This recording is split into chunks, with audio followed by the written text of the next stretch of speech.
If you have a Schoology class that ends at semester and you need to transfer that content to a new section of a class, you're going to have a couple steps in Schoology to complete so that your content that you created in your semester 1 class can transfer to your semester 2 class. And the way you're going to do that is, first, you are going to save your existing course to resources. So I'm going to click on options and then save course to resources.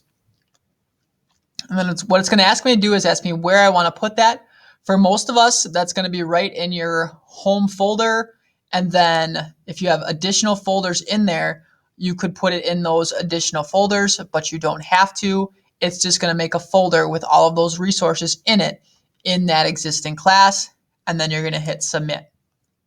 Depending on how much you have in that particular class, it's going to tell you that it is going to take some time to do that, but it is going into your resources then. Then what you'll have to do is import this class content into your new class, whatever that section may be. So what I'm going to do here is I'm going to jump into another class that I've got open. So I'll just jump into this Schoology training class. And then I'm going to show you what it would be like to import content into this particular class. So now what I'm going to do is I'm going to go to Add Materials. And then I'm going to go to Import from Resources. And again, you would do this in your empty Schoology section that had been imported from Infinite Campus. And then you're going to go and find the folder that you have just imported from your other section. So I can find that one right here. Now, one mistake that I've seen people make that you want to avoid is they'll just say, I'm going to check this box because I want this whole class and I'm going to import. If you do that, you're going to end up with just one little folder in your class and you'll have to pull all of your content out of it manually.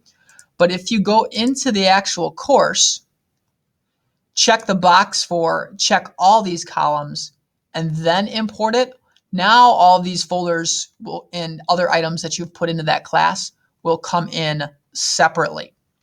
Now, one thing that can happen is that sometimes you can possibly forget to do this until after the semester has transitioned, and then you're going to find that you look in courses and you see that that class isn't here anymore.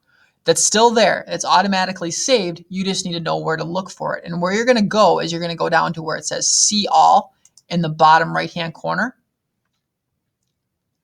And then you're going to look at your archived courses. So you'll click on this little tab for archived courses, and then you'll see all of the different course sections that you've had before that are now archived, meaning they have end dated and they're not available for students anymore. You can still open up these sections and pull content into your resources and then into another Schoology section from these archived courses. So even if you forget to do this, don't panic. It's still there. Schoology saves automatically, so none of your content is ever lost. You just have to know to find it in your archived resources. So this is just a little help for what you have to do when transferring Schoology content from one section to another.